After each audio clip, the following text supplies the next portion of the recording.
Hey everyone, and welcome back. You know how much we love digging into your requests, and this one is all about conquering fear. We're diving deep into a podcast episode you sent over, all about tackling fear head on and actually getting things done. Yeah, it's interesting, right? This whole idea that even successful podcasters, like the host of this episode we're looking at, get gripped by fear too. Seriously, they Wow. talked about being terrified to start their business. I felt that in my soul. Like, what if it flops? What if people hate it? You know, those lovely late night anxieties. Oh, absolutely. And the podcast host actually breaks down those different flavors of fear. Like, is it fear of failure tripping you up, fear of rejection, or maybe just the big, scary unknown? They say these are crazy common. So it's not just me then. Yeah. That's oddly reassuring. Ha ha ha. But seriously, which one hits home the most for you? I'm super curious. I think for me, it's that fear of rejection, you know? Putting yourself out there can be scary. Totally. And the podcast dives into how these fears can really hold us back, like way more than any real obstacle ever could. You're saying our own minds are the biggest roadblock. Ouch, that's a tough pill to swallow, but probably true. Yeah. And they talk about how just trying to ignore fear or pretend it's not there can backfire big time. It's like trying to hold a beach ball underwater. It's going to pop up somewhere else with even more force. Okay, so what's the alternative? If we shouldn't ignore it, do we just, I don't know, try to become utterly fearless? Well, they actually say it's not about becoming some kind of fearless superhero, but about really getting to know your fear and then building a toolkit to handle it. Okay, I'm intrigued. So how do we actually do that? Where do we even begin with unpacking this whole fear thing? Well, they actually kicked things off with this idea of acknowledging your fear. It's almost like, you have to shine a light on the thing you're trying to avoid. Like, really name it. So we're not talking about toxic positivity here. Yeah. No sweeping those feelings under the rug. Nope, not at all. This is about getting real with yourself. So let's say, I don't know, you get offered a promotion at work. Okay, yeah. Yeah. Amazing opportunity, right? Totally.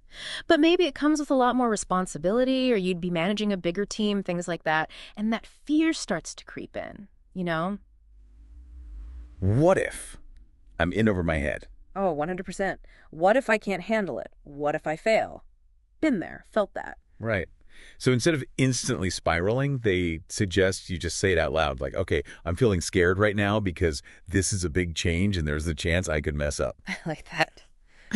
No more hiding from the fear, just straight up acknowledging it. It almost feels like, I don't know, letting some of the air out of that fear balloon before it explodes. Exactly. It's like taking away some of its power. Okay, but once we've named the fear, what's next? Do we just sit with it and hope it goes away on its own? Because I'm pretty sure that's not how this works. Uh-huh. No, definitely not. Mhm. It's more like, okay, we've acknowledged it. Now how do we shift our perspective on it?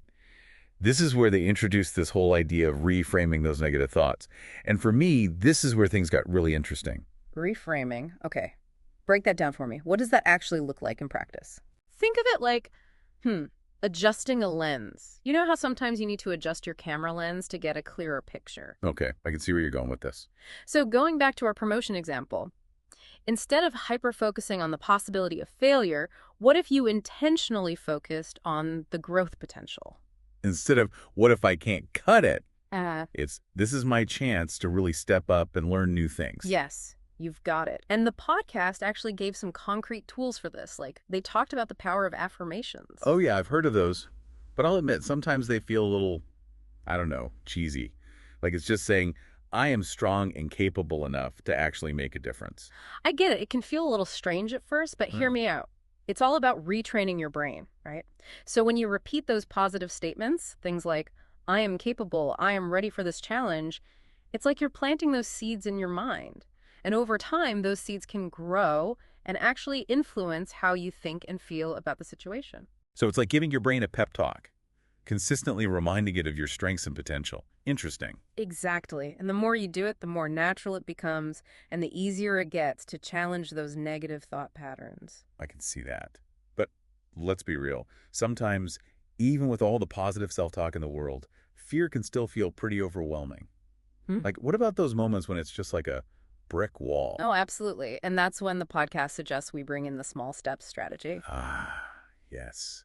This is where they talked about the fear ladder. Can you remind us what that was all about? I feel like that visual really stuck with me. Yeah, totally. Imagine a ladder, right? Each rung represents a step outside your comfort zone, and at the very top is your ultimate goal. Now, instead of trying to leap from the bottom to the top in one giant, terrifying jump, the idea is to focus on taking one small step at a time. Okay, so breaking down those big, scary goals into bite-sized, less intimidating actions makes sense. But can you give us an example? Like, let's say someone has a huge fear of public speaking, but their dream is to give a presentation at a big conference. What would those rungs on the fear ladder look like for them? Okay, so let's say our aspiring speaker.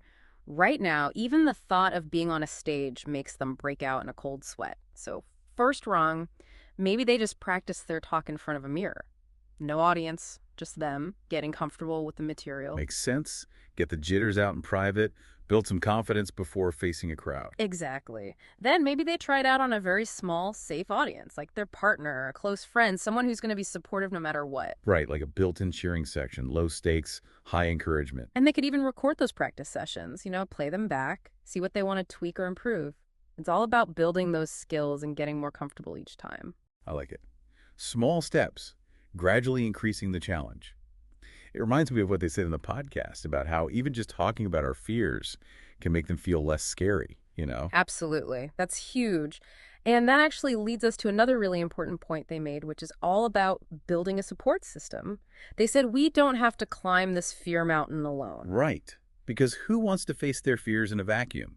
Much better to have your own personal cheering squad. Right. Exactly. So whether it's friends, family members, maybe a mentor, a therapist, having people you trust, people who believe in you, who you can talk to, that makes a world of difference. It's like having that safety net as you're stepping outside your comfort zone. Okay. I'm getting the warm fuzzies just thinking about it. Because we all need that, right? Yeah. That reminder that we're not alone in this whole fear and doubt thing. Totally. And you know what? They even brought up Oprah Winfrey. Yeah, Oprah. Come on. Even Oprah gets scared. Right. But they talked about how even someone as accomplished as Oprah, she's had mentors and relied on her support system all throughout her career. I love that.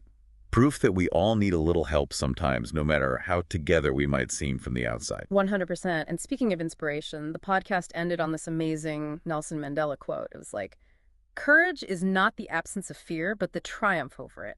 Just powerful. So good. So it's not about waiting for the fear to magically disappear. It's about taking action even when we feel afraid, because that's what courage really is. Exactly. It's about acknowledging the fear, but not letting it call the shots.